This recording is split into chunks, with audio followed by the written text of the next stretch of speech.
کا article 140A صوبوں کو پابند کرتا ہے کہ اختیارات کو نچلی سطح پر تقسیم کیا جائے اور بلدیاتی اداروں کو انتظامی کے ساتھ مالی اختیارات بھی دیے جائیں، مگر ہمارے ہاں صوبے NFC ایوارڈ کے ذریعے اپنا پورا حصہ تو وفاق سے حاصل کرتے ہیں، اس سے زیادہ لینے پہ بھی مصر رہتے ہیں، مگر پروونشل فنانس کمیشن کا قیام نہیں کرتے، جو آئین کی واضح طور پہ خلاف ورزی ہے، اور پروونشل فنانس کمیشن کے قیام کا نہ ہونا یقیناً NFC اور آرٹیکل 140A کی روح کو تار تار کر دینا ہے۔ موجودہ تحریک انصاف کی وفاقی حکومت کی جانب سے اکثر 18ویں ترمیم اور NFC ایوارڈز کے حوالے سے تحفظات کا اظہار کیا گیا ہے۔ NFC ایوارڈ کے تحت پاکستان کی آمدن کا 57% حصہ وفاق کی جانب سے صوبوں کو چلا جاتا ہے، اور پھر حکومت کے پاس دفاعی بجٹ اور قرضوں کی ادائیگی کے بعد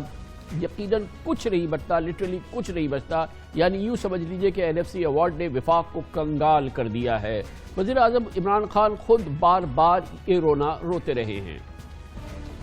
18th امینڈمنٹ میں کئی ایسی چیزیں انہوں نے جلدی میں ڈال دی ہیں جن کو ریویو کرنا پڑے گا، کئی چیزیں 18th امینڈمنٹ میں، اور لیکن جو سب سے بڑی بات ہے جو NFC ایوارڈ ہے، یعنی یہ کیسا سسٹم بنایا ہے جب فیڈرل گورنمنٹ اپنے سارے صوبوں کو پیسے دے دیتی ہے، ڈیفنس دے دیتی ہے، قرضے کی قسطیں، وہ تو سارا کامن چیز ہے سارے صوبوں کے اندر، تو فیڈرل گورنمنٹ 700 ارب روپے کے خسارے میں چلی جاتی ہے، باقی سارا بجٹ قرضے لے کے کرتی ہے۔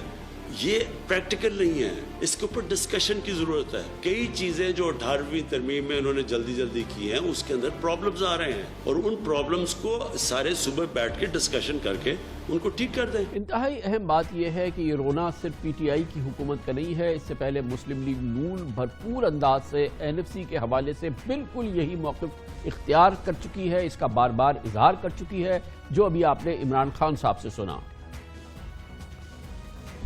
جو NFC ایوارڈ ہے اس کو ہمیں ریوزٹ کرنا ہوگا۔ جو کرنٹ NFC ایوارڈ ہے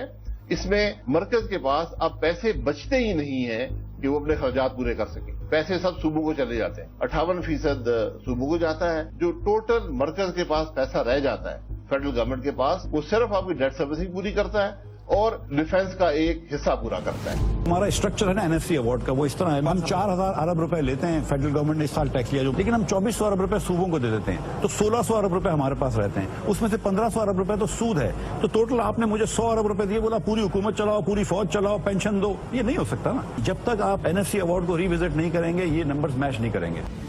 اور اس کے ساتھ ساتھ جیسے کہ آپ نے بالکل دو ٹوک انداز میں شاہد خاقان عباسی، ڈاکٹر مفتاح اسماعیل سے سن لیا، ابھی تک NFC ایوارڈ کے بعد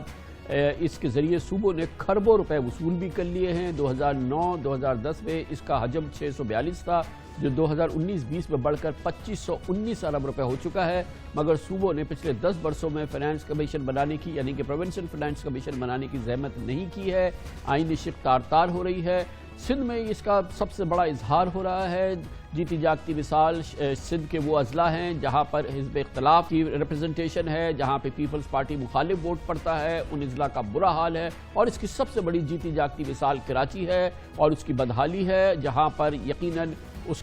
کا حق ہے، جو اس کا انداز ہے، جو اس کو ملنا چاہیے وہ نہیں مل رہا، اور اسی وجہ سے سندھ میں ایک بہت بڑا ایسا لگتا ہے کہ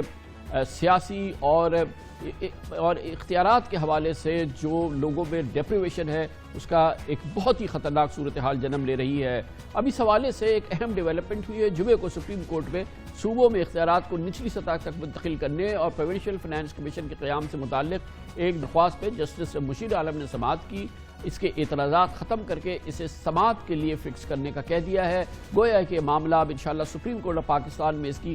بھرپور سماعت ہوگی۔ بہت اہم موضوع ہے، اس پہ بات کرنے کے لیے ہم نے دعوت دی ہے، ہمیں جوائن کر رہی ہے محترمہ ڈاکٹر فہمیدہ مرزا، سابق اسپیکر ہیں نیشنل اسمبلی کی اور وفاقی وزیر برائے صوبائی رابطہ ہیں موجودہ کابینہ میں۔ بہت بہت شکریہ ڈاکٹر صاحبہ، آپ نے ہمیں جوائن کیا ہے۔ ابھی حالیہ دنوں میں نے دیکھا کہ آپ نے بھی اس پہ تشویش کا اظہار کیا ہے، مگر کب تک اس تشویش سے کام چلتا رہے گا؟ یا آپ بھی کر رہی ہیں، آپ کی حکومت بھی کر رہی ہے، اس سے پہلے PMLN کی ابھی ہم نے سنایا، وہ بالکل انہی الفاظ میں بلکہ اس سے زیادہ تشویش کا اظہار کر رہے تھے، تو آخر یہ تشویش کے اظہار سے کب تک کام چلتا رہے گا؟ اس کے لیے پریکٹیکلی کیا کرنا ہوگا اور آپ کی حکومت کیا کر رہی ہے؟ بہت شکریہ کامران صاحب، اور میں سمجھتی ہوں یہ بہت ہی امپورٹنٹ اور ایسا ایشو ہے جو برننگ ایشو ہے، اور اس میں صرف سندھ میں نہیں، میرے خیال میں یہ دوسرے پروونسز میں بھی ہے، اور جو ہم 18ویں ترمیم کی بار بار بات کرتے ہیں، اور میں نے کیونکہ وہ کانسٹیٹیوشنل کمیٹی بنائی تھی 26 ممبرز کی، اس کے پیچھے سپرٹ کیا تھی، پوری اس 18ویں ترمیم کا مقصد کیا تھا کہ کس طرح ڈیوالو ہونا تھا اور یہ عوام تک جانا تھا، سارے جو بھی اس کے ایڈوانٹیج تھا یا جو ریسورسز جو بھی ہیں کہ اس کے حوالے سے ہم نے عوام تک پہنچانے تھے۔ بدقسمتی سے کہ جب یہ نیشنل فائنانس کمیشن ہوا، اس کے بعد جس طرح بھی جو میجر شیئر ملا صوبوں کو، لیکن اس میں 18ویں ترمیم کی شک آپ نے بھی اس کا بارے میں بتایا، آرٹیکل 140A، جو بڑا کلیئرلی لوکل گورنمنٹ کی بات کرتی ہے، اور لوکل گورنمنٹ میں آپ نے پولیٹیکل، ایڈمنسٹریٹو اینڈ فائنینشیل سارے پاورز آپ نے اس لوکل گورنمنٹ کو ٹرانسفر کرنے۔ اس کے تحت آپ کو پروونشل فائنانس کمیشن بنانا تھا، جو کہ ہر صوبے کے، اگر پروونشل آپ لوکل گورنمنٹ ایکٹ کا دیکھیں، اگر میں سندھ کی بات کرتی ہوں تو سندھ میں 2013 کا جو ان کا لوکل گورنمنٹ ایکٹ تھا، اس میں پروونشل فائنانس کمیشن کی بات کرتا ہے۔ یہ لوکل باڈیز الیکشن تو کرا دیتے ہیں لیکن نہ پاور دیتے ہیں، نہ ایڈمنسٹریٹ۔ انفیکٹ جو صوبوں کے پاورز ہوتے تھے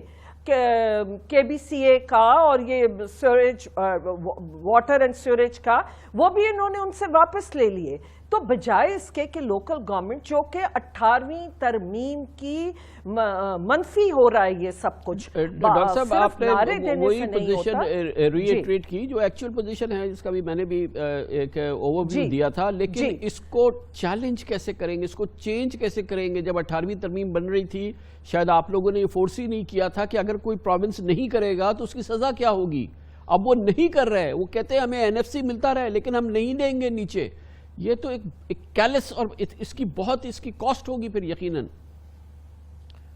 جی دیکھیں، ایک کہاوت ہے کہ power tends to corrupt and absolute power corrupts absolutely. یہ ہو رہا ہے آج صوبوں میں، کیونکہ وہ کسی کو آنسریبل نہیں سمجھتے، وہ کسی کو اکاؤنٹیبل ہی نہیں وہ سمجھتے ہیں کہ وہ ہے۔ تو یہ جو عوام کا پیسہ ہے اور یہ صرف حکمرانوں تک رہ جائے اور نیچے تک نہ جائے تو بڑی بد نصیبی ہے۔ مجھے بہت خوشی ہوئی کہ سپریم کورٹ نے اس کے اوپر اب وہ باقاعدہ ہیئرنگ شروع کی ہے، کیونکہ اب ہماری امیدیں زیادہ سپریم کورٹ سے ہے، کیونکہ اب میٹر سب جوڈس ہے، ہم کو دیکھنا ہے۔ اور میں توقع کرتی ہوں کہ جوڈیشری سے، کیونکہ اگر میں صرف 1 سال کا اگر حساب آپ کو بتاؤں، کیونکہ یہ تو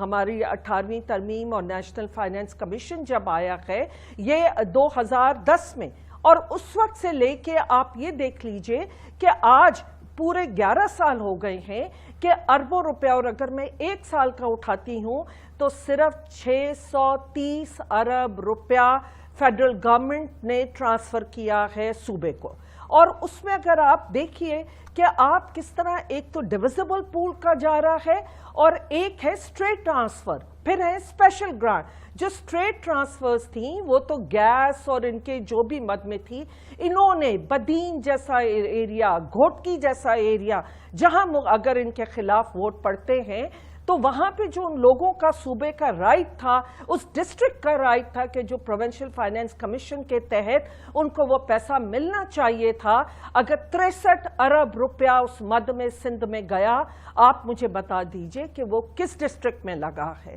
یہ تو میں اسٹریٹ کی، اور اگر اوورآل آپ دیکھیں تو 630 ارب روپیہ ان کو پروونشل فائنانس کمیشن میں ملا، اور جو خود صوبہ سندھ اپنا جنریٹ کرتا ہے وہ بھی پاورز 18ویں ترمیم کے پاس ان کے بعد ان کے پاس آئے ہیں، جو سروسز کے GST آن سروسز ہے یا انفراسٹرکچر سیس ہے، یہ جو